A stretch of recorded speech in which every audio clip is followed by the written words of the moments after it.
Guys, क्या कोई लड़का पबजी की वजह से अपनी ही माँ को 6 गोलियां मार सकता है और 3 दिन तक अपनी ही माँ की लाश के साथ रह सकता है? ये कोई कहानी नहीं बल्कि लखनऊ का एक रियल क्राइम केस है जिसे सुनकर मेरे भी रोंगटे खड़े हो गए थे।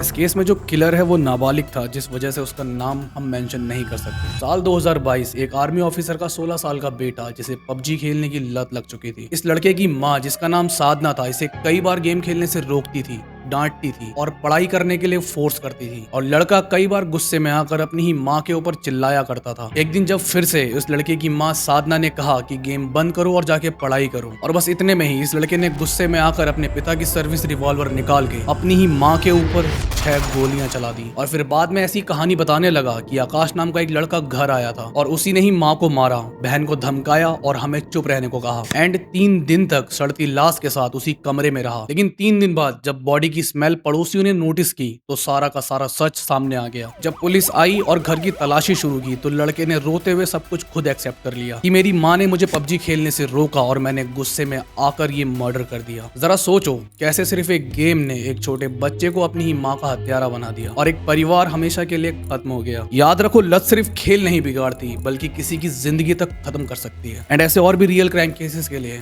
Follow and subscribe creepy classroom class discuss.